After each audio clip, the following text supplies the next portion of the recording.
Is it clear? So never confuse. Secretomotor means movement of the smooth muscles and bringing the secretion out. So these parasympathetic fibers, the other name is secretomotor fibers.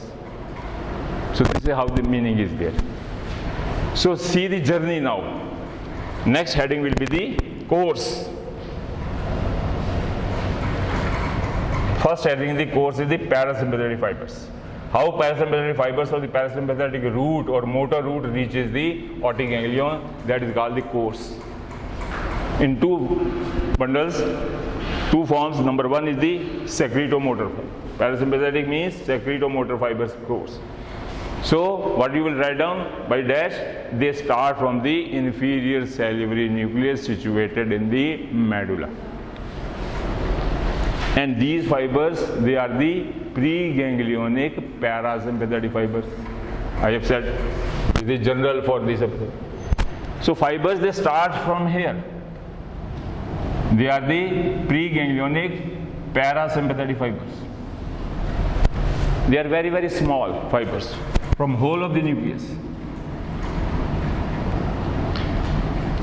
And at the same time, we know that lateral anterior to the medulla, if you know the structure of the medulla, there is a pyramid, and lateral to the pyramid what lies? Olive. Remember this diagram of Pons, pyramid, this is the olive. Lateral to the olive is the inferior cerebellar peduncle. This is the pyramidal decussation. This is the first level C1 fiber. C1 atlas, upper border of the atlas is the end of the brain or medulla. This is the pons. This is the middle cerebellar peduncle. This is the inferior cerebellar peduncle. This is the pontomedullary junction, where the pons ends and the medulla start. So this is the olive, like the olive seed. This is the ventral or anterior surface of the brainstem. And what are lateral, which cranial nerve arises from the lateral side of the olive? Three together, 9th, 10th and 11th. 9th, 10th and 11th, they are already going their destination. So this is the lateral border of the olive, lateral border, this is the 9th, the 10th and the 11th. So they are going to their destination according to their name. So 9th is very near to the preganglionic parasympathetic fibers from the inferior.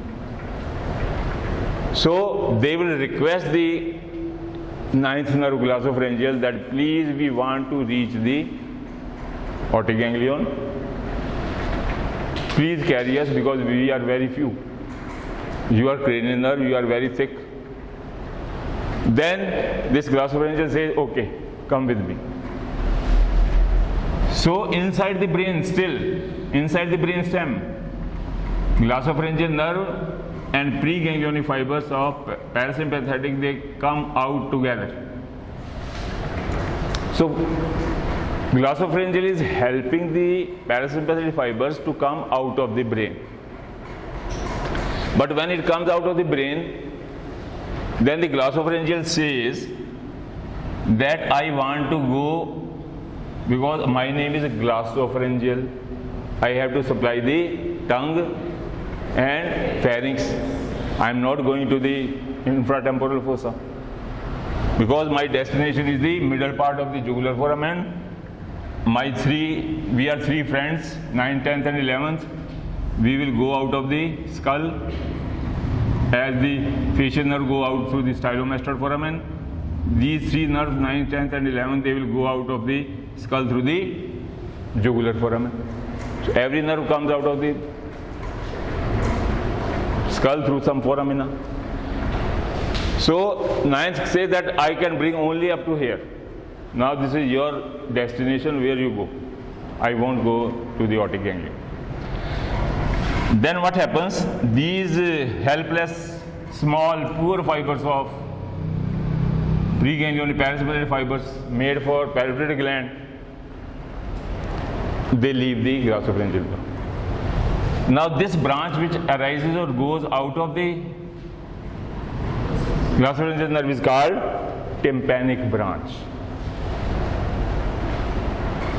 So how you will write? You won't write what I am saying.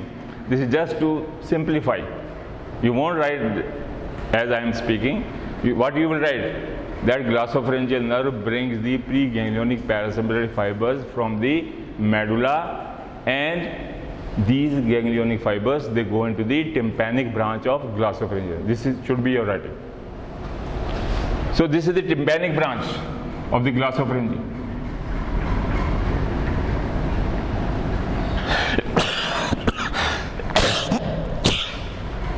Now its name is tympanic branch, and where the tympanic means middle ear. Tympanic means middle ear. Now these preganglionic fibers, they go to the middle ear, in the middle cranial fossa. We have done the middle ear, internal ear, external ear in the +1, +2. Helicotrema, tectorial membrane, you know the structure of the internal ear, bony labyrinth, membranous labyrinth. Remember your 3 semicircular canals, cochlea, vestibule, everything you have to repeat here again. And middle ear is like a matchbox. The cavity of middle ear is called tympanum, if you remember. It is like a matchbox, having roof, having floor. Exactly like the matchbox is the tympanic cavity. Roof, floor, anterior wall, posterior wall, medial wall and lateral wall. If you put the matchbox like on the table. So this is the middle ear. Because it is very small like the matchbox, maybe smaller than the matchbox, because it only contains malleus, incus and stapes. The smallest bones on the human body with synovial, smallest monovial joint in the body. So these tympanic branch carrying the preganglionic parasympathetic fibers, it will go to the medial wall of the middle ear, and medial wall of the middle ear has got attached with the first coil of the cochlea. First coil of the cochlea is there, and if you go inside if you are standing inside the middle ear, then if this wall is this room is the middle ear, we are standing in the middle ear, and this wall is medial wall, this whole, and outside this wall is a first coil of the cochlea, and from inside what I can see, there is a circular bulging of the wall towards me. I can't go outside, but from inside I see that where the coil is there, this wall is bulging inside, and that bulge is called promontory. That bulge is called promontory. So this tympanic branch will go on the promontory. It will get inside the middle ear cavity, and it forms a network or a plexus on the promontory made by first coil of the cochlea. So that plexus which is formed on the promontory is called the tympanic plexus. So that you have to write down. Tympanic plexus from the temporal branch, the tympanic branch of glossopharyngeal nerve, get access into the middle ear cavity and forms a plexus on the promontory which is called the tympanic plexus.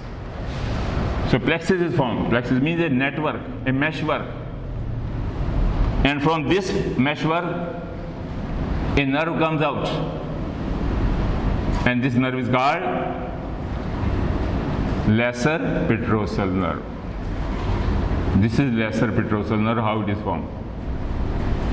So lesser petrosal nerve, why is it called lesser petrosal? Because it is where the middle ear, internal ear and the tympanic membrane lies in the petrous part of temporal bone. I have said temporal bone has got how many parts? 6. 5 parts are visible from outside. Petrous lies inside the cranial cavity. So that's why its name is petrous, lesser petrosal nerve. There are greater petrosal is also, you will read later on. Deep petrosal is also another nerve. External petrosal is also there. So many petrosal nerves are there. But you have to remember, lesser petrosal is carrying preganglionic parasympathetic fibers made for myoepithelial cells of the parotid gland. So see the journey. that you have to write down whenever a question comes. So, lesser petrosal nerve comes out of the middle ear, and as a lesser petrosal nerve from the tegmen tympani part of the petrous part of the temporal bone, it will accompany the mandibular nerve before foramen ovale in the middle cranial fossa, and it will go down into the infratemporal fossa along with the mandibular nerve, accessory meningeal artery and emissary vein. That is the content of foramen ovale, that is the male. So now this lesser petrosal nerve comes, and now who is waiting? Ganglion is waiting. So they will relay here. How we show the relay in the anatomy? This is the sign of relay. This the nerve is ending axon terminal. This is the new cell division. Dot means nucleus of grey matter. And this is the axon terminal, the nerve ending. So one nerve is ending, giving its message to the cell body. So that is going on in the aortic ganglion. Now from here, post-ganglionic parasympathetic fibers, they will arise. And they will jump into the two roots of auriculotemporal nerve. Now this is the reason why auriculotemporal take origin from two roots. If there would have been one, very few fibers may jump, and very few myoepithelial cells will get the parasympathetic nerve fibers. So 2 means almost all myoepithelial cells in this gland will get at least one twig of the postganglionic parasympathetic fibers. And through these fibers, they travel into auriculotemporal nerve. We know auriculotemporal nerve lies medial to the neck of the mandible, posterior to the neck of the mandible, then it supplies the ear and temporal skin covering. So while it is traveling here, it gives a parotid branch to the parotid gland. We have said it in the morning. We have said that auriculotemporal also has got a parotid branch because it is running very near to the parotid gland. Because below the parotid gland, who is forming the bed for the parotid gland? TM joint, and neck of the mandible is there. So very easily a parotid branch will enter into the parotid gland, and through these preganglionic, postganglionic fibers, they reach here and they supply the SNS. So this is how they reach. Is it clear? So this journey you have to write down. That how the fibers start from the brain and how they end or terminate into the myoepithelial cells. So they are secretomotor pathways we have discussed. And saliva will be produced. Now second, you have to write down the course, sympathetic route. So this lesser petrosal nerve which is entering into the ganglion, this is called parasympathetic or the motor route. Root means branch. And other is the sympathetic route. What is the other name of sympathetic route? Vasomotor. What is meaning by vasomotor? Anybody? Vasomotor means? Vaso means vessels. Vessels supplying the parotid gland, arteries and the veins. And I have said in the tunica media of artery and vein lies the circular arranged smooth muscles. What they are demanding? Sympathetic fibers. Because they are not demanding parasympathetic. Parasympathetic is only for the glands. Pancreas, salivary gland, intestinal gland, for GIT. They only require sympathetic fibers. So sympathetic fibers, when they supply the artery and the vein supplying the parotid gland, what they will do? Stimulation of sympathetic fibers, they increase the vasodilatation. Vasodilatation means the lumen or the diameter of the artery becomes more and more blood will come into the gland. More blood, more production of the saliva. So while we are taking the food, we want more saliva. But when we are not taking food, only to make our mouth wet, we require less secretion. So there is going on in the blood vessels vasoconstriction and vasodilatation. This is called vasomotor activity. This is the word meaning of vasomotor. Vessels, artery and veins becoming smaller, vasoconstriction, dilatation, depending upon what is the situation, whether you are taking food or you are just resting. So secretion decreases and increases according to the sympathetic fibers due to dilatation or constriction. So this is called the vasomotor activity. So pituitary gland requires secretomotor as well as the vasomotor fibers. So vasomotor fibers will come from the thoracolumbar region. So they come from the thoracolumbar region. So upper thoracic segments, because they are near the head and neck. So upper thoracic segment will supply the sympathetic fibers, and we know all the arteries, branches of the external carotid. So middle meningeal artery, the branch of maxillary artery out of the 8 branches of the external carotid, you know. And all the 8 external carotid and internal, they are surrounded by sympathetic plexus. Sympathetic plexus. Already they are plexus.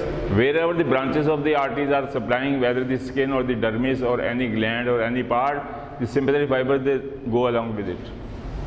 So it is called the sympathetic plexus is already around the middle meningeal artery or all arteries of the body. And they go inside the arteries. They are supplying the artery on which they are forming the plexus. They are supplying the tunica media of the middle meningeal artery because they are also demanding. So through the middle meningeal artery, the sympathetic fibers, they are already forming the plexus.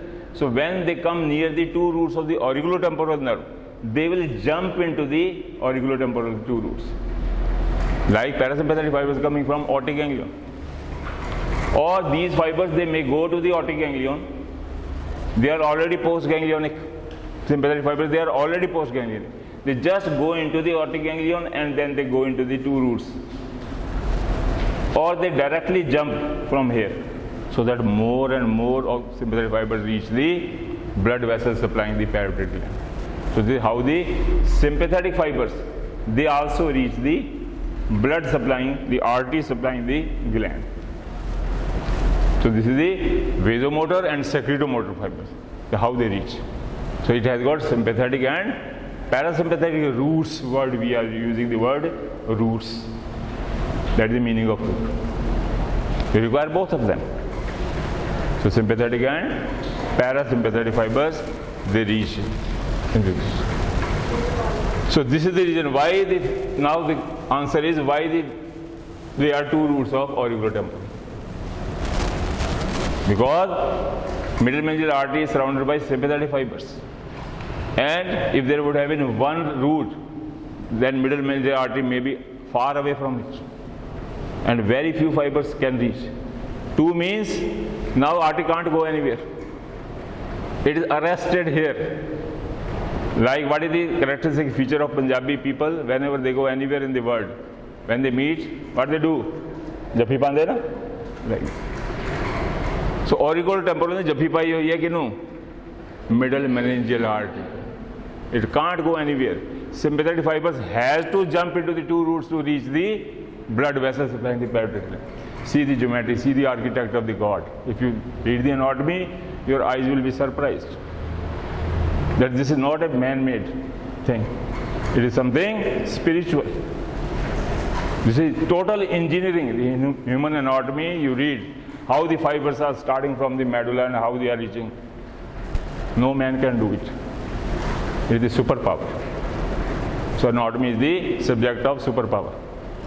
The people who have discovered, they are more super than the God.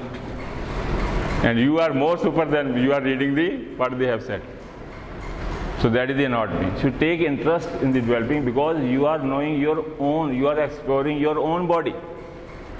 So anatomy is not just the passing the first year examination.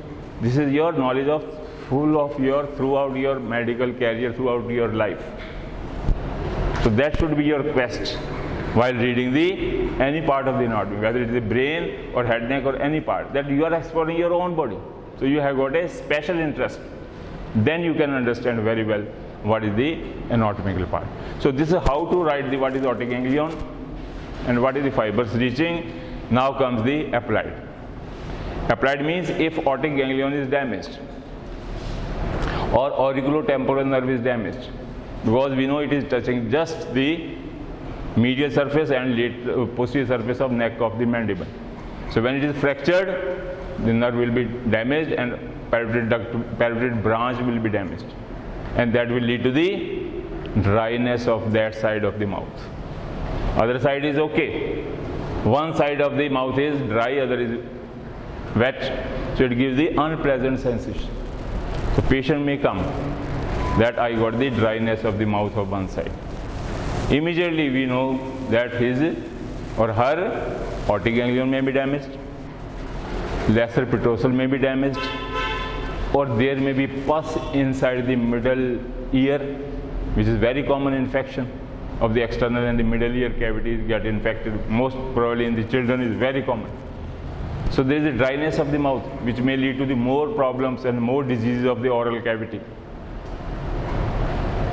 So this should be your applied anatomy. It is not written anywhere, this is the common sense, I have already told you. Whatever the function you know, you go opposite to them. Cut them accidentally or with the tumor, as we have done in the facial nerve. A long list of the causes of Bell's palsy, starting from herpes zoster to the other parts. So like this also. So aortic ganglion can be damaged because it lies in relation to what are the relations, and where it lies just below the middle cranial fossa, just below the skull. So whenever there is a roadside accident, fracture of the skull bones, it lies immediately below. Foramen ovale may be damaged or fractured, leading to the cutting of all lesser petrosal, mandibular, everything goes, aortic ganglion will be damaged. And patient will come with the dryness of the mouth. So this should be your answer. So this is how we finish the aortic ganglion with this applied. The rest we do the next time.